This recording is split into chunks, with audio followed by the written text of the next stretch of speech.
Muy bien, queridos amigos, vamos en el nombre del Señor a orar para introducirnos en el tema con el que vamos a dar inicio a esta serie de estudios sobre el preciosísimo tema de la justificación por la fe. ¿Ok? ¿Qué cosa es eso? Vamos entonces a pedirle ayuda a nuestro Señor que pueda conducirnos en el estudio, que nos pueda ayudar, pueda iluminar nuestras mentes, y para eso vamos entonces a orar. Oramos. Nuestro Padre bendito, nuestro buen Señor, te damos gloria, te damos honra y te bendecimos como el único bueno, el único sabio. Tú, Señor, que conoces todas las cosas, por favor, Padre, desciende por medio de tu Espíritu a cada mente y corazón presente e ilumínanos por medio de tu sabiduría, Señor, para que podamos seguir el tema, podamos aprender de tu palabra y podamos ver la belleza enseñada, Señor, en este precioso tema como es la justicia de Cristo. Te lo pedimos, Padre Santísimo, en el nombre bueno de Cristo Jesús. Amén y amén. Ok, mis amigos, solamente un comentario a manera de anuncio previo a el comienzo de nuestro tema. En este preciso momento, en mi ciudad, aquí donde nosotros vivimos, en Mérida, Venezuela, está cayendo un chaparrón de agua. El término chaparrón significa mucha agua. Si no existe en el lenguaje chileno, significa mucha agua, mucha agua. Así que si usted está atento al mensaje y de repente el predicador se queda congelado y desaparece, no se preocupe, solamente regáleme unos minutos. Yo intentaré regresar conectando un sistema de respaldo eléctrico que tenemos, gracias a Dios. ¿Está bien? Bien, vamos entonces a mirar nuestro tema en esta oportunidad. Voy a ver si puedo compartir mi pantalla. Por favor, querida hermana Carolina, me habilita, por favor, para yo compartir mi pantalla. Listo, muchas gracias. Muchas gracias. Vamos a ver. Ok. Bien, ustedes están viendo mi pantalla en este momento, ¿verdad? Bien. Nuestro tema se titula Benditos en Cristo. ¿Qué es lo que la Escritura nos enseña en relación con esto? Vamos a mirar lo que nos dice la Escritura, lo siguiente. Escuchen esto. Cuando nosotros hablamos acerca del mensaje de la justicia de Cristo, una pregunta es fundamental. Y con esta pregunta nosotros vamos a leer esta cita que proviene de un libro conocido como Sobre diversas cuestiones a Simpliciano. Y es de la autoría de Agustín de Hipona. Agustín de Hipona puede ser considerado como el arquitecto fundador de la teología católica de Occidente, Agustín de Hipona. Ahora, la pregunta con la cual nosotros vamos a leer esta cita, la pregunta en mente es, ¿cuál es mi estatus delante de Dios solamente por nacer, solamente por ser parte de la humanidad? ¿Cuál es el estatus que la humanidad tiene delante de Dios? ¿Será que nosotros, como seres humanos, pertenecemos a una raza que está condenada a la perdición y muerte eterna solamente por ser humanos? ¿Estamos nosotros condenados desde el nacimiento? ¿Pertenecemos nosotros a una raza maldita por haber caído en el pecado y por tanto una raza que merece la condenación solamente por ser humanos? Con esta pregunta en mente, vamos a mirar la forma en la cual Agustín respondió esta pregunta. Mira lo que Agustín dice en esta cita ya mencionada. Él dice así: si pues todos los hombres que según sentencia del apóstol mueren en Adán, de quien ha pasado, escuchen lo que dijo Agustín aquí, de quien ha pasado el pecado original a todo el género humano. Nota esto, dice Agustín aquí que el pecado original ha pasado a todo el género humano. Y ahora mira lo que todos los hombres forman. Atención, todos los hombres forman cierta masa de pecado. Escucha esto. Y esta masa de pecado que constituye la humanidad tiene con la divina y suprema justicia una deuda penal. Y ahora dice Agustín, ora en exigirla, ora en perdonarla, no hay ninguna iniquidad. En pocas palabras, si Dios decide algún día cobrarse esta deuda penal que la humanidad entera, formando una masa de pecado, tiene con la divinidad, si algún día Dios decide cobrarse esa deuda, Él sencillamente no estaría cometiendo ninguna iniquidad. ¿Por qué? Porque todo el género humano forma una cierta masa de pecado. ¿Y por qué? Oh, vamos a mirar por qué. Agustín continúa y nos dice en otro lugar lo siguiente. Escuchen esto. Agustín continúa diciéndonos en otro lugar, en esta ocasión, en un documento llamado De los méritos y perdón de los pecados. Agustín dice así, escuchen esto. Así como de Adán hombre han salido hombres, así también de Adán pecador, esclavo de la muerte y condenado, escuchen, salió una raza de pecadores, de esclavos de la muerte y condenados. Oh, si le preguntásemos a Agustín entonces cuál es nuestro estatus como raza humana, cuál es nuestra condición como humanos delante del cielo, Agustín nos diría, todos somos esclavos de la muerte, todos somos condenados, todos somos pecadores porque hemos salido de un hombre que estaba condenado, era esclavo de la muerte y como todos salimos de allí, entonces todos somos de esa manera. En otro lugar, Agustín nos dice lo siguiente.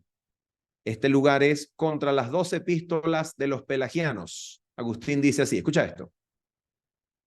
¿Quién reconoce en ti ventaja que te distinga de los demás? Dice el apóstol al hombre que se gloría como de sí mismo y de su propio bien. Y ahora mira lo que él dice, mira cómo interpreta la sentencia del apóstol Pablo. Dice, ¿quién te distingue de los demás? Es decir, de los vasos de ira, de la masa de perdición que por un hombre atrajo la condenación sobre todos. ¿Se dan cuenta? Quiere decir, vamos a hacer una pausa aquí, ya vamos a continuar compartiendo nuestra pantalla. Quiere decir que desde el punto de vista del fundador de la teología católica occidental, todos los seres humanos, por el simple hecho de nacer de Adán, han derivado, han tomado de Adán, han derivado la muerte, la esclavitud al pecado y han derivado la condenación que Adán adquirió el día en que cayó en el pecado. En otras palabras, por ser descendientes de Adán, toda la humanidad, según Agustín, forma una masa de pecado. Y como masa de pecado, la humanidad tiene una deuda penal con la divinidad. Quiere decir que la humanidad como raza, según Agustín, está condenada a la ira de Dios, a la muerte eterna, solamente por ser esa raza descendiente de Adán que cayó en el pecado. De manera que si yo le preguntase a Agustín, ¿cómo soy yo al momento de venir al mundo? ¿Cuál es mi estatus? ¿Cuál es mi condición delante del cielo al momento de venir al mundo? Agustín podría decirme que mi condición al momento de venir al mundo, mi condición es condenado. Yo soy un condenado. Yo merezco la muerte al venir al mundo. Yo estoy en deuda con Dios y por tanto merezco la ira de Dios. ¿Por qué? Porque nací de un hombre llamado Adán que alguna vez cayó en pecado y como todos descendemos de él, así soy yo también. Pero Agustín no fue el único que respondió de esta manera la cuestión que nosotros nos hemos preguntado al inicio de nuestra presentación. Yo voy a mostrarles un discípulo de Agustín. ¿Y por qué me atrevo a llamarle discípulo de Agustín?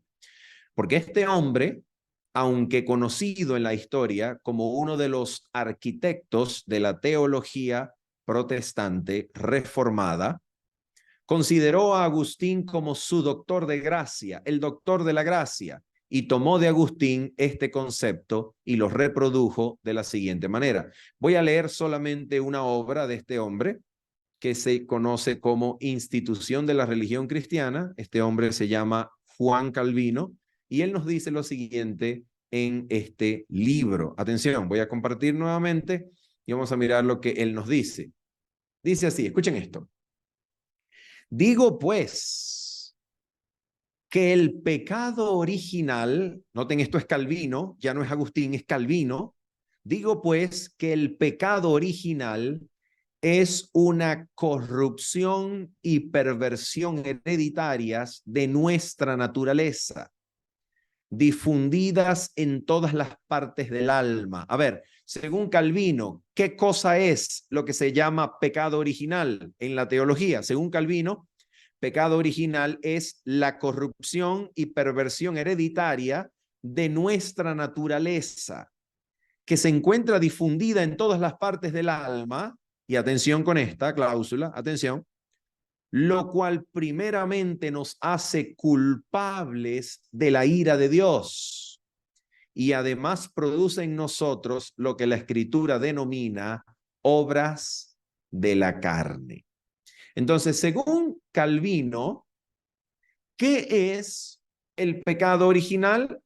Este pecado es una corrupción y perversión de nuestra naturaleza, pero el problema es que nos hace culpables de la ira de Dios. En otras palabras, según Calvino, como yo he nacido con una naturaleza pervertida y corrompida, donde esta corrupción y perversión se difunde en todas las partes de mi vida, de mi ser, de mi alma, Calvino dice que esta condición en la que hemos nacido nos hace primeramente culpables de la ira de Dios. Y luego esta condición produce en nosotros lo que la Escritura denomina obras de la carne. Entonces, aquí hay dos cosas interesantes. Según Calvino, la naturaleza con la que yo nazco, como es una naturaleza pervertida, como es una naturaleza inclinada al mal, como es una naturaleza en donde todo mi ser está corrompido, según Calvino, esta condición, número uno, me condena a la ira de Dios, me hace responsable de esa ira, me condena a la ira de Dios, me hace merecedor de esa ira. Y número dos, esta condición produce necesariamente aquellas cosas que la Biblia llama obras de la carne. ¿Cuáles son las obras de la carne según la Biblia? La Biblia dice que son los adulterios, la fornicación, la lascivia, la inmundicia, la enemistad, los celos, la contienda, el odio. Todas esas cosas que la Biblia llama obras de la carne son producidas necesariamente por mi condición hereditaria, pervertida y corrupta en todas las partes de mi ser. Pregunto, ¿será que esta es la condición que la Biblia describe nuestra raza humana delante de Dios? ¿Será que Dios ¿Será que Dios considera una criatura humana, incluso recién nacida? ¿Será que Dios considera a esa criatura merecedora de la ira, condenada al lago de fuego y azufre, condenada a muerte eterna, solamente por ser un descendiente de Adán? ¿Será que la Biblia enseña eso? A ver, si la Biblia enseña eso, pues tenemos que aceptarlo, aunque no nos guste, aunque nos parezca un poco injusto. Si la Biblia lo enseña, tendríamos que aceptarlo porque la Biblia es la palabra de Dios. Pero ¿será que la Biblia realmente enseña que nuestra condición, nuestro estatus como seres humanos es esa realmente? ¿O será que la Biblia enseña otra cosa? ¿O será que esta idea representa sencillamente una parte y no la enseñanza completa de las Sagradas Escrituras? ¿Qué es lo que la Biblia realmente enseña en relación con esto? ¿Cuál es nuestra condición? ¿Cuál es nuestro estatus delante de Dios solamente por ser nosotros seres humanos? Solo por ser humanos, solo por nacer en este mundo, solo por pertenecer a esta raza. ¿Cuál es nuestra condición? Vamos a mirar. Para eso vamos nosotros a trasladarnos a un versículo de la Biblia que yo debo confesar que es de mis versículos favoritos. Se encuentra en Efesios, el capítulo número 1, y la Escritura nos dice lo siguiente. Escuchen esto. Dice la Biblia así, Efesios 1:3. Bendito sea el Dios y Padre de nuestro Señor Jesucristo. ¿Por qué habría que bendecirlo? ¿Por qué habría que darle gloria? ¿Por qué habría que loar su nombre? ¿Por qué merecería gloria nuestro Señor y Padre Celestial? ¿Por qué? Mira lo que dice el texto. Que nos bendijo con toda bendición espiritual en los lugares celestiales en Cristo. Aquí hay algunas cosas que nosotros debemos resaltar, y en primer lugar es el tiempo verbal de esta palabra, de este verbo que aparece aquí como bendijo. ¿Cuál es el tiempo verbal del verbo bendecir en este texto de la Biblia? No solamente en español, también en el idioma griego es el mismo tiempo verbal. El tiempo verbal del verbo bendecir es pasado. Así que cuando las personas de Éfeso, a quienes este documento está dirigido, estos eran creyentes en Cristo, estos eran personas que habían sido discípulos del apóstol Pablo, habían sido enseñados por el apóstol Pablo.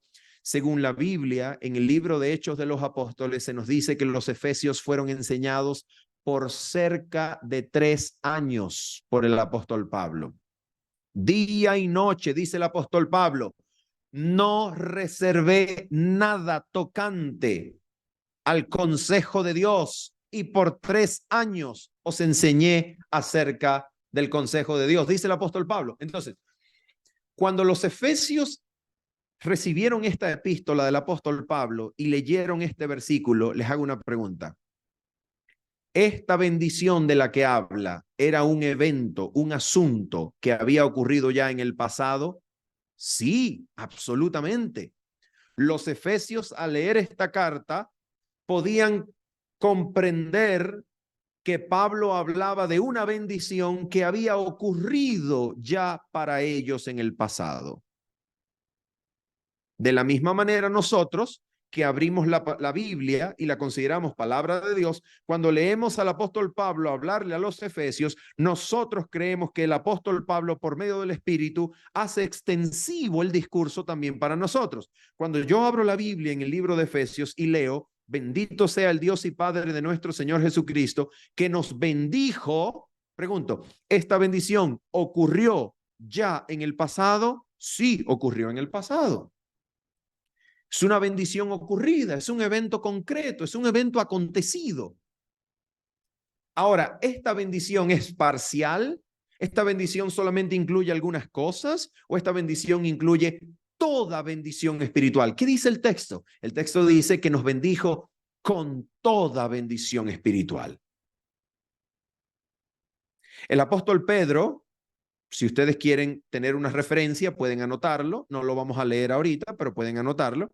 El apóstol Pedro dice, por ejemplo, en su segunda epístola de Pedro, capítulo número 1, versículo 3 y 4, el apóstol Pedro comienza el versículo 3 diciendo, como todas las cosas que pertenecen a la vida y a la piedad nos han sido dadas por su divino poder. Es decir, cuando el Señor bendice, no bendice a medias. Cuando el Señor otorga una bendición, no la entrega de manera parcial. El Señor entregó aquí, en el pasado, no sabemos en qué pasado según el versículo. El versículo no nos está diciendo todavía en qué pasado ocurrió, en qué momento ocurrió, pero el versículo nos está diciendo que en un momento pasado Dios bendijo con toda bendición espiritual. Ahora mira esto. Para nosotros saber de qué cosa está hablando el apóstol Pablo, porque a mí me encantaría saber de qué cosa habla cuando habla de esa bendición, cuando el apóstol Pablo dice esto, una clave es leer la forma en la que termina el texto. Y la forma en la que termina el texto nos dice que esta bendición ocurrió en los lugares celestiales en Cristo. En Cristo, en los lugares celestiales, Dios el Padre bendijo. Oh, ¿de qué estará hablando el apóstol? Bueno, una de las formas de comprender lo que él está hablando es mirar los otros momentos en la epístola a los Efesios donde ocurre la frase lugares celestiales. Y esta frase vuelve a ocurrir, noten, en el capítulo número 1 y el versículo número 20. Mírala. Aparece allí. Y vamos a leer el texto. Dice así, la cual operó en Cristo. Si tú lees Efesios capítulo 1, desde el versículo número 18, el apóstol Pablo dice, alumbrando los ojos de vuestro entendimiento, para que sepáis la esperanza a la cual Él os ha llamado.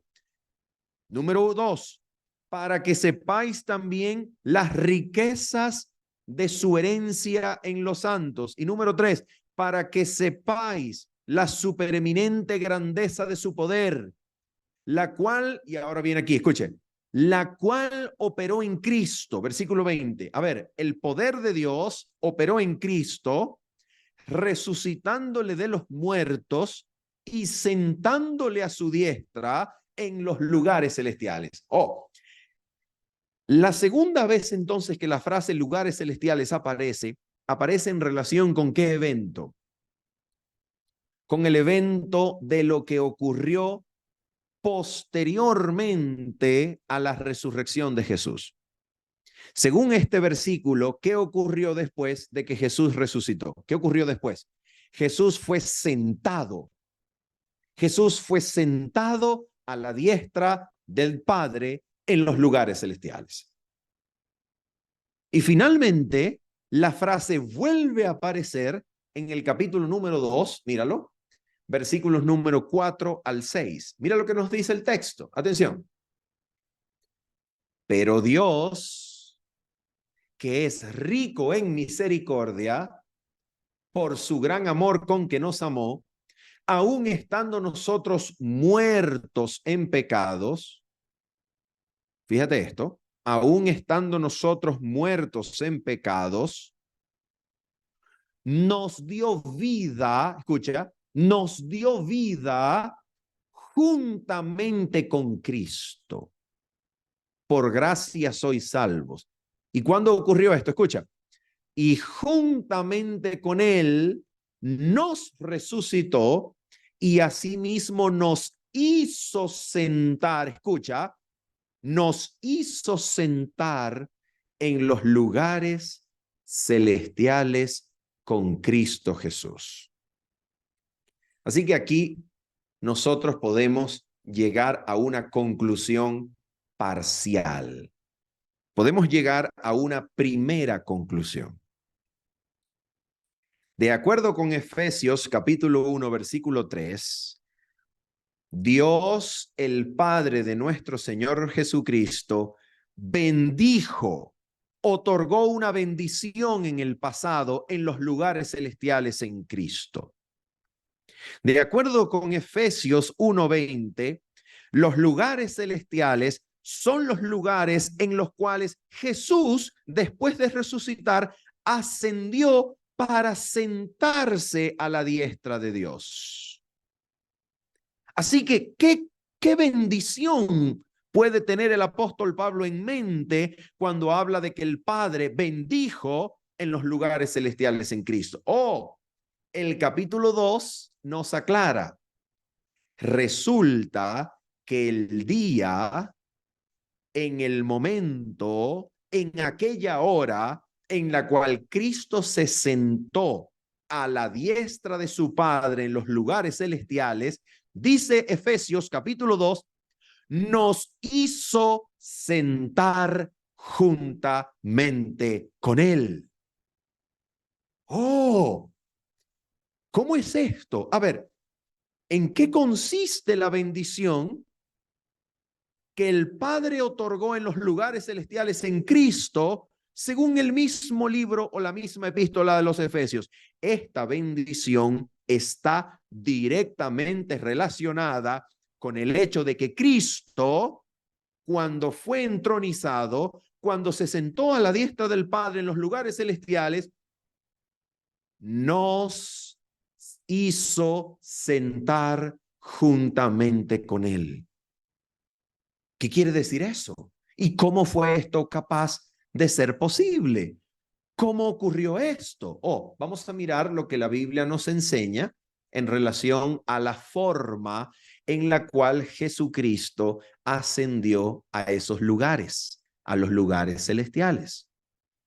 De acuerdo con las Sagradas Escrituras, vamos a leerlo ahora en Hechos de los Apóstoles, el libro Hechos de los Apóstoles, capítulo número 1 y el versículo número 10 y 11.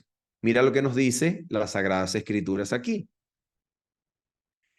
Y estando ellos con los ojos puestos en el cielo, pregunta, ¿este texto se encuentra en qué contexto? En el contexto que se describe a Jesucristo ascendiendo al cielo a la vista de los discípulos. ¿Ok? Ahora dice así.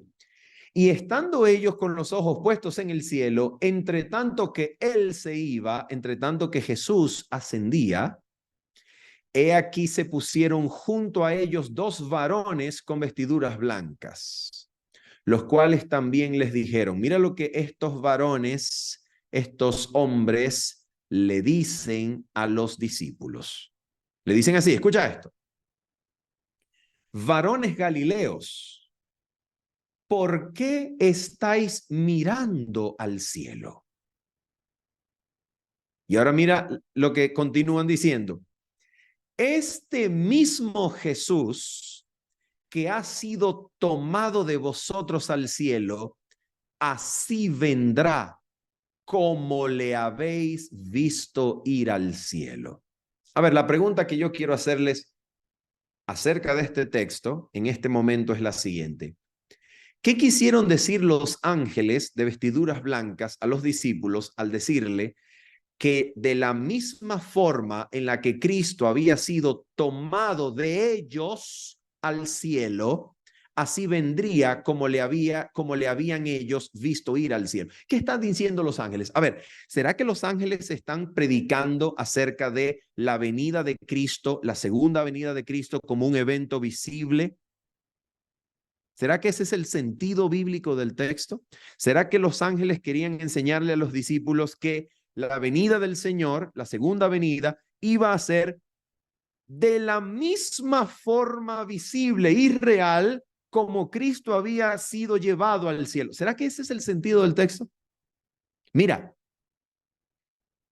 lo que el texto en realidad está diciendo en primer lugar es que Jesucristo iba a regresar del cielo de la misma forma en que había sido tomado de entre ellos. Pregunto, ¿cómo fue Cristo tomado de entre ellos para ir al cielo? Como un hombre. Cristo subió al cielo llevando la semejanza humana. Cristo se fue al cielo como un hombre. Usted recuerda la manera enfática en la cual Jesucristo le aparecía a los discípulos y les decía: toca mi costado, mete tu dedo en mi llaga, mete tu dedo aquí en mi herida. Y luego en un evento impresionante para que supieran que era él verdaderamente quien les estaba hablando, Jesús les dice: ¿tenéis algo de comer? Y los discípulos le comparten de su comida al Jesucristo resucitado, y el Jesucristo resucitado participa de esa comida con ellos. En otras palabras, este texto bíblico está enfatizando que Jesucristo ascendió al cielo llevando la semejanza humana. Cristo subió como hombre al reino celestial y así vendrá por segunda vez de la misma forma en que se fue. A ver, ¿qué significa esto? Oh, mira lo que nos dice la Biblia en el siguiente texto. Primera de Timoteo, capítulo número 2, versículo 5, nos dice lo siguiente. Atención. Porque hay un solo Dios y un solo mediador entre Dios y los hombres. ¿Cómo se llama ese mediador celestial? ¿Cómo se llama ese sumo sacerdote celestial? ¿Cómo se le llama? Se le llama Jesucristo hombre. Así que, mis amigos, nosotros lo que tenemos aquí es una seguridad prometida por los ángeles a los que estaban viendo a Cristo ascender. Y esa seguridad es que Cristo llevaría desde ese momento, al menos hasta su segunda venida, Cristo llevaría la humanidad al más alto cielo, a donde estaba ascendiendo. Y la pregunta es, ¿cuál es la razón de que Él se lleve esa humanidad al más alto cielo? ¿Para qué se la lleva? Oh, quiero compartir un texto bíblico que se encuentra en Éxodo capítulo número 28, versículos 29 al 30. Mira lo que nos dice este maravilloso texto bíblico. Dice así la palabra del Señor. Y llevará a Aarón los nombres de los hijos de Israel en el pectoral del juicio sobre su corazón. A ver, el sumo sacerdote Aarón, para entrar delante del Señor, él usaba una pieza conocida como el pectoral del pacto. Ese pectoral era una pieza que iba sobre su pecho, colgaba del efod, que era una vestidura de lino que se ponía el sumo sacerdote, y colgaba aquí desde sus hombros con cuerdas una pieza, una placa de oro que se llamaba el pectoral, y tenía piedras engastadas, tenía piedras en esa pieza de vestidura. Ahora mira lo que eso significaba. Esas piedras, escuchen esto, estas piedras tenían escritas los nombres de cada una de las tribus del pueblo de Israel. ¿Y para qué? Mira lo que Dios dice acerca de esas piedras. Mira lo que Dios dice acerca de esa pieza de vestimenta. Dice así: y llevará Aarón los nombres de los hijos de Israel en el pectoral del juicio sobre su corazón, cuando entre en el santuario, por memorial delante de Jehová continuamente. Y pondrás en el pectoral del juicio Urín y Tumín, para que estén sobre el corazón de Aarón. Escucha esto. Cuando entre delante de Jehová, y llevará siempre Aarón el juicio de los hijos de Israel sobre su corazón delante de Jehová. Pregunto, ¿usted cree que la Biblia enseña aquí que cuando Aarón entraba delante de Jehová, el Señor, de alguna manera los hijos de Israel estaban representados en esa pieza de vestidura? Mira, los hijos de Israel no estaban literal y físicamente delante de Dios, pero sus nombres estaban allí, escritos en esas piedras preciosas que formaban parte del pectoral. De manera que Dios llevaba, escucha esto, de manera que Dios recibía en su presencia, representados en el sumo sacerdote, el juicio de los hijos de Israel que estaban sobre el corazón de Aarón. En otras palabras, la Biblia nos está enseñando aquí un criterio de representatividad. El sumo sacerdote representaba el juicio de los hijos de Israel delante de Dios cuando entraba delante de la presencia del Señor. Los hijos de Israel estaban afuera. Los hijos de Israel estaban por allá, afuera, probablemente orando, probablemente ayunando, probablemente en oración y en arrepentimiento, pero el sumo sacerdote, que era el único que entraba delante de la presencia del Señor, de alguna manera los representaba delante de Dios, llevándolos en su pecho con los nombres escritos. Ahora mira, ¿qué cosa significa entonces la humanidad de Cristo cuando Él asciende a sentarse a la diestra del Padre en los lugares celestiales? ¿Qué significa esa humanidad? Mira lo que significa. Vamos a leer el libro deseado de todas las gentes, que es un libro espectacular, maravilloso libro, recomendado para todos. Dice aquí su autora, mensajera del Señor, Elena White, dice lo siguiente, escucha esto. Al tomar nuestra naturaleza, el Salvador se vinculó con la humanidad por un vínculo que nunca se ha de romper. Y perdónenme, cuando yo leo esto, yo me emociono. Yo no puedo dejar de sentir un gozo infinito cuando yo leo este tipo de cosas. Esto es algo maravilloso. Cuando el Señor adoptó la naturaleza humana, Él verdaderamente se hizo humano, se volvió uno de nosotros, y eso que Él asumió, esa humanidad, esa naturaleza, constituye un vínculo con la humanidad que nunca se ha de romper. Ah, ¿por qué? Mira, ¿por qué?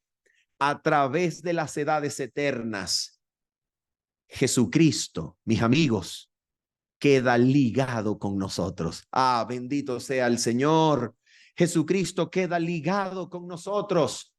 Dice la Escritura, porque de tal manera amó Dios al mundo que ha dado su Hijo unigénito. Mira la interpretación, escucha. Lo dio no solo para que llevase nuestros pecados y muriese como sacrificio nuestro.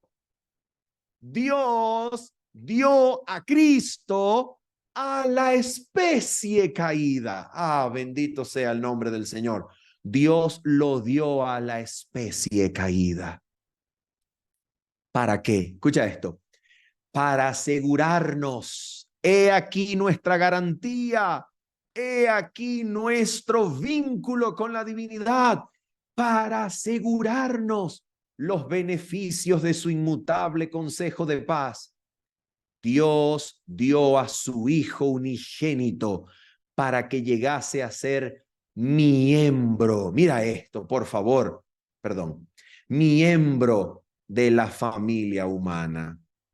Y retuviese, escucha esto, y retuviese para siempre su naturaleza humana. ¿Te das cuenta? Y termina la cita diciendo, tal es la garantía de que Dios cumplirá su promesa. Otra cita nos dice en el mismo libro, misma página, lo siguiente. Escucha esto. Dios adoptó la naturaleza humana en la persona de su Hijo y la llevó al más alto cielo. Ah, bendito sea el Señor. ¿Cuándo llevó Cristo nuestra humanidad al más alto cielo? Él se fue así. Él ascendió como humano. Y ahora mira lo que dice, cuando fue sentado, escucha, cuando fue sentado a la diestra del Padre, llevó a la humanidad al más alto cielo. Y ahora se nos dice en la cita, es el Hijo del Hombre quien comparte el trono del universo. Cosa maravillosa. Quien comparte el trono del universo lleva nuestra humanidad. Es un hombre que se ha vinculado y hecho hermano de nosotros los hombres. Sigue diciendo, el yo soy es el mediador entre Dios y la humanidad que pone su mano sobre ambos. El que es santo, inocente, limpio, apartado de los pecadores, no se avergüenza de llamarnos hermanos. Ahora mira lo que dice este texto. Atención.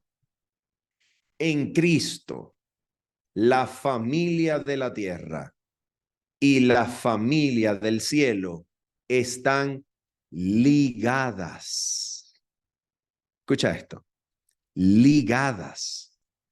Cristo glorificado es nuestro hermano. Y ahora mira esto.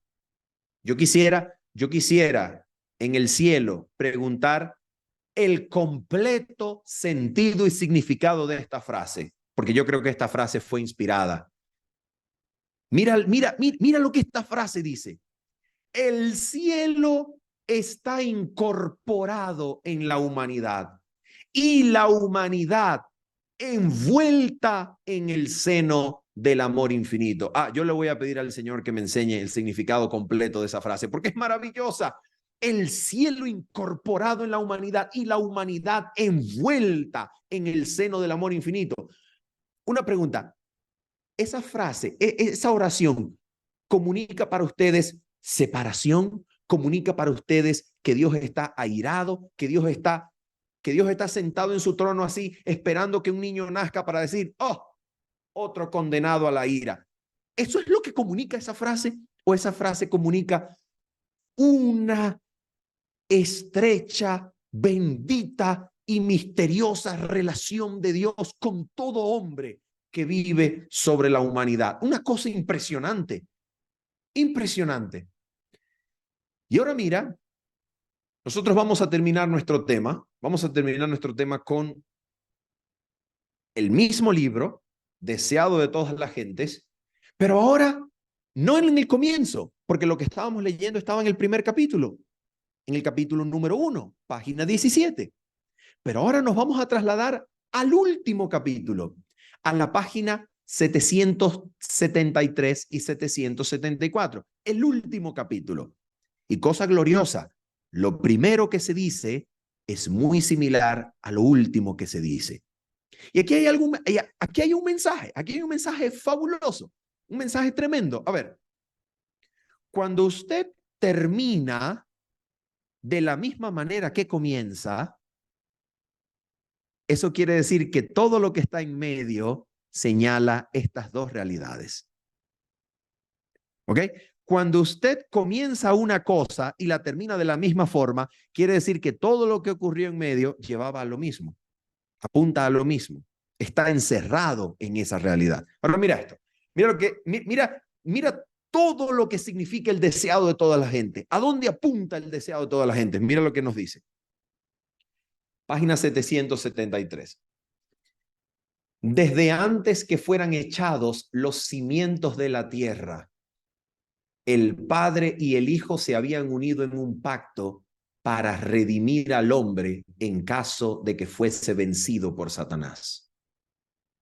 Escucha esto, un pacto hecho por el Padre y el Hijo en caso de que el hombre fuese vencido por Satanás. El Padre y el Hijo habían unido sus manos en un solemne compromiso, en un solemne juramento, en un solemne voto entre el Padre y el Hijo, de que Cristo sería, ¿qué cosa sería Cristo? Sería fiador de la especie humana. ¿Te das cuenta cómo se le llama a Cristo aquí desde antes que el mundo fuese formado? Cristo fue designado fiador de la especie humana. Sigue diciendo, Cristo había cumplido este compromiso. Oh, Cristo lo cumplió, Cristo lo llevó a cabo. ¿Cuándo? Escucha esto. Cuando sobre la cruz exclamó, consumado es, Cristo se dirigió al Padre. Cristo le estaba diciendo al Padre, Padre, ¿recuerdas ese pacto eterno que hicimos antes de la fundación del mundo? Pues está consumado, lo he cumplido. Y dice la mensajera del Señor, el pacto había sido llevado plenamente a cabo. Ahora declara, fíjate, ahora cuándo. Ese ahora declara significa en qué contexto, en qué circunstancia. Aquí el deseado de todas las gentes está hablando del momento en el que Cristo está ascendiendo a los lugares celestiales para sentarse a la diestra del Padre en los lugares celestiales. Está hablando el deseado de todas las gentes de su entronización en los lugares celestiales, como nos dijo Efesios, capítulo 1, capítulo 2. Escucha esto. Ahora declara, mira lo que Cristo le pide al Padre en los lugares celestiales. Padre, consumado es. He hecho tu voluntad, oh Dios mío. He completado la obra de la redención. Palabras verdaderamente impresionantes. He completado la obra de la redención. Ahora mira esto. Si tu justicia está satisfecha, aquellos que me has dado, quiero que donde yo estoy, ellos estén también conmigo. Una preguntita. ¿Usted cree que esa promesa de Jesús, aquellos que me has dado, quiero que ellos también estén conmigo? ¿Usted cree que esa promesa significa algo más que los 11 discípulos que escucharon a Jesús decir esas palabras en Juan 17? Si no significa una promesa válida para usted, entonces, si solamente aplica para los discípulos que se la escucharon a Jesús en Juan 17, entonces, ¿por qué nosotros creemos que algún día vamos a vivir con Cristo en el cielo? Obviamente esta promesa también es para nosotros. Obviamente Cristo le está pidiendo al Padre que nosotros, los que habíamos de creer en Él por la palabra de ellos, por la palabra de los discípulos, también estuviésemos con Él. Ahora mira esto, mira lo que dice la respuesta de Dios. La respuesta de Dios es sumamente importante. ¿Qué es lo que Cristo le está pidiendo? Le está pidiendo, Padre, te pido, si tu justicia está satisfecha, yo he hecho el pacto, yo lo he cumplido, lo he llevado plenamente a cabo. Padre, si tu justicia está satisfecha, yo quiero que donde yo estoy, ellos, los que me has dado, también estén conmigo. Ahora mira la respuesta de Dios. Mira la respuesta de Dios. Se oye entonces la voz de Dios proclamando que la justicia está satisfecha. Pregunto, amigos, ¿usted de verdad cree que Dios dijo eso? Oh, sí, yo creo que Dios lo dijo. Yo creo que el Señor dijo esto. Yo creo que el Señor dijo, la justicia está satisfecha. Yo creo que Dios le dijo a Cristo en esa conversación entre el Padre y el Hijo, cuando Cristo se está sentando en los lugares celestiales, yo creo que el Padre le dijo a Cristo, mi justicia está satisfecha. Pregunto, ¿hay evidencia bíblica de que el Padre dijo eso? Claro, el apóstol Pablo dice, si Cristo no hubiese resucitado, aún estaríais en vuestros pecados. Quiere decir que la resurrección de Jesús es una evidencia de que el Padre aceptó que la justicia estaba satisfecha. Entonces aquí el Padre le está diciendo a Jesús, la justicia está satisfecha. Y ahora mira lo que significa eso. Satanás está vencido. No quiere decir que está muerto. No quiere decir que no trabaja. No quiere decir que no intenta perder. a las personas, incluyendo a los discípulos de Cristo. No quiere decir que no quiere decir que está fuera de acción, que está fuera de servicio, pero aquí dice que está vencido. Él está vencido. Todavía trabaja y da, como decimos en Venezuela, da patadas de ahogado. Quiere decir que es una persona desahuciada que está a punto de morir, pero que lucha todavía. ¿Ok? Ahora mira esto. Dice el Padre. ¿Qué significa esa declaración? Escucha lo que Elena de White dice. Los hijos de Cristo que trabajan y luchan en la tierra son aceptos en el amado. ¿De dónde sacó Elena de White esa frase? Aceptos en el amado. La tomó de Efesios capítulo número 1, versículo 6. Repito, Efesios capítulo 1, versículo 6. ¿Usted recuerda cuál fue el primer versículo de la Biblia que nosotros comenzamos a estudiar? Efesios 1, 3. Elena de White está sacando esa frase, aceptos en el amado, 3 versículos después de nuestro texto base. Efesios 1, 3, ella la sacó de Efesios 1, 6. Quiere decir que nosotros estamos seguros de que estamos por lo menos cerca del sentido y significado de esa bendición de la que Efesios 1:3 nos habla, que ocurrió en los lugares celestiales en Cristo. Estamos por lo menos cerca del hecho verdadero de que esta bendición significa una bendición otorgada juntamente con Cristo cuando Él se sentó en la diestra del Padre en los lugares celestiales. Ahora dice aquí, escucha, delante de los ángeles celestiales y los representantes de los mundos que no cayeron. Pregunto, ¿quiénes son ellos? ¿Quiénes son los ángeles celestiales y los representantes de los mundos que no cayeron? ¿Quiénes son ellos? Mis amigos, ellos son los constituyentes del concilio celestial de Apocalipsis 4 y 5. Nada más y nada menos. Son los representantes de los mundos no caídos y los santos ángeles, representados por querubines, serafines, en la misma presencia de Dios. Y ahora dice el texto, delante de ellos. ¿Qué ocurrió? ¿Qué ocurrió aquí? Son declarados justificados. Esto es impresionante. ¿Qué significa esto? Mira lo que significa. Terminamos con esta cita. Los cantos de triunfo se mezclan con la música de las arpas angelicales hasta que el cielo parece rebosar de gozo y alabanza. El amor ha vencido. Lo que estaba perdido se ha hallado.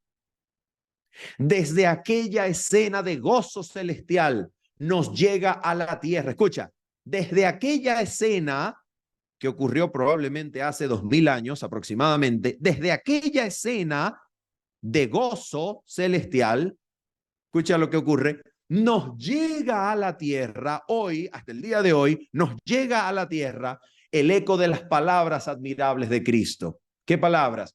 Subo a mi Padre y a vuestro Padre. Oh, sí, Señor, el Padre de Cristo es nuestro Padre. Él es nuestro Padre. ¿Qué significa eso? Que Él no está enemistado con la raza humana porque Él es nuestro Padre tan ciertamente como es el Padre de Cristo. Cristo dijo, subo a mi Padre y a vuestro Padre. ¿Y por qué eso es posible? Porque Él, Jesucristo, se hizo humano y llevó a la humanidad al más alto cielo, vinculándonos como seres humanos con Dios, vinculando la tierra con el cielo para contar nosotros con todo el favor de Dios. Y dice aquí el texto, la familia del cielo. ¿Recuerdas? Página 17 del Deseo a toda la gente. Aquí se repite. La familia del cielo y la familia de la tierra son una. Nuestro Señor ascendió, ¿para qué? ¿Para qué ascendió nuestro Señor? para nuestro bien, y para nuestro bien vive. Oh, mis amigos, quiero preguntar, después de leer estas citas bíblicas y estas citas inspiradas del Espíritu Santo, ¿cuál cree usted que es nuestro estatus, nuestra condición? Solamente por el hecho de ser nosotros parte de esta raza humana caída. ¿Cuál es nuestra condición? ¿Será que yo, Manuel Ospino, cuando nací, será que yo me hice merecedor de la ira de Dios? ¿Será que yo al nacer me hice condenado a la muerte eterna por ser yo parte de una raza humana caída? Ah, mis amigos, la Biblia no enseña eso. Jesucristo ha devuelto a la familia humana para que toda la familia humana pueda gozar del favor del Padre desde el día y la hora en que ese bendito acuerdo eterno entre el Padre y el Hijo fue cumplido y consumado. Cristo ascendió como humano para que nosotros estuviésemos representados con Él. Y allí, aunque nosotros no estábamos físicamente presentes, aunque nosotros no estábamos literalmente presentes, allí Cristo ascendió como nuestro representante. Y como nuestro representante, Cristo recibió toda aprobación de parte del Padre, que pronunció la justicia satisfecha.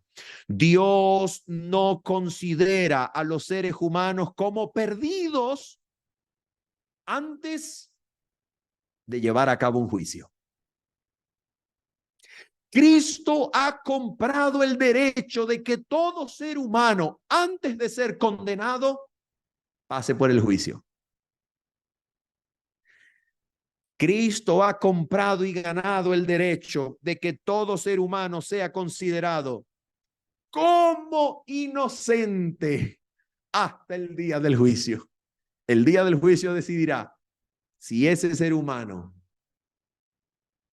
permanece en el favor de Dios o será echado en el lago de fuego y azufre, teniendo su parte entre los enemigos de Dios.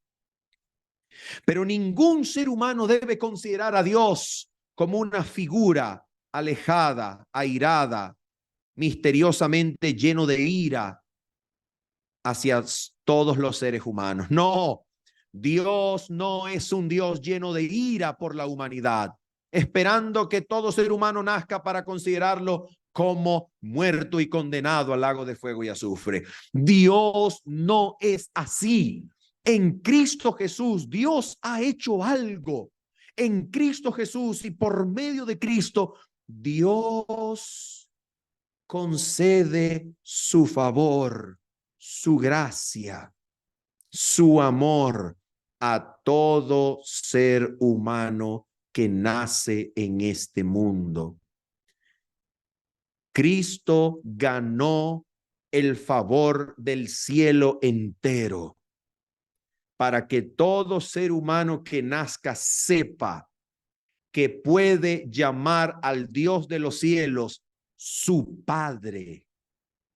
Dios no está dándole la espalda al ser humano hasta que el ser humano logre tocar el manto y pueda llamar su atención para que el Padre voltee y nos mire con un poquito de misericordia al menos. No, el Padre nos dio a Cristo. Desde hace muchos años ya, el Padre nos dio a su Hijo y lo vinculó con nosotros por una unión, por un vínculo que nunca se ha de romper, a menos que usted decida no aprovechar ese favor. Dios nos dio a Cristo y al hacerlo humano, lo entregó para mí, lo entregó para usted, para que usted pueda creer que Dios, lejos de estar airado y que hay que rogarle para que por favor se reconcilie con nosotros, es un Dios que ya nos dio a Cristo.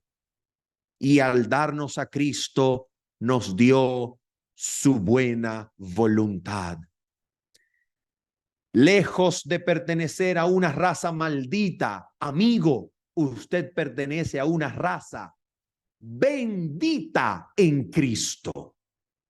Una raza que ha recibido el favor, la venia, la bondad, el amor del Padre desde hace mucho tiempo ya en Cristo, por medio de Cristo y a través de Él.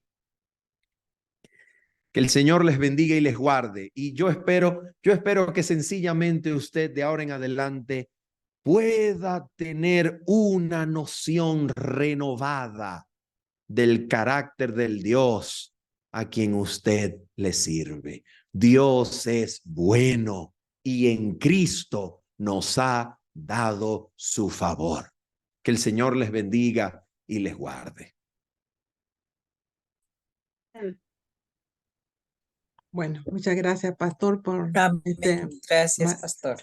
por este maravilloso mensaje de amor, un mensaje tremendo para cada uno de nosotros. Vamos a ver si los hermanos tienen algún comentario o alguna consulta que puedan hacer. Si no, concluiríamos con una oración. Sí, buenas noches, pastor, y gracias, hermana, por darnos esta maravillosa oportunidad. Gracias al Señor que utilizó a nuestro pastor para darnos esta enseñanza. Yo quiero hacerle la pregunta, pastor, del último versículo mencionado y que dice, cuando le dijo a María que no le toque, ¿verdad? Porque subo a mi Padre. Entonces siempre he tenido esa pregunta en mi mente, pastor. Porque luego, digamos, dijo que metan la manito en el costado, ¿no es cierto? Entonces, existe un lapso de tiempo en que él no se deja tocar y luego él mismo le dice al discípulo incrédulo que le toque.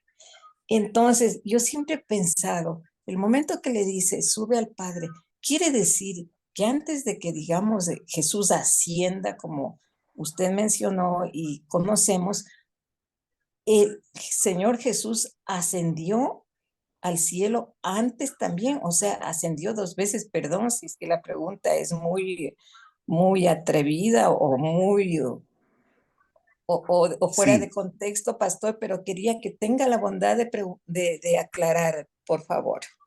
Sí, yo creo, querida hermana, que es exactamente así como usted está concluyendo.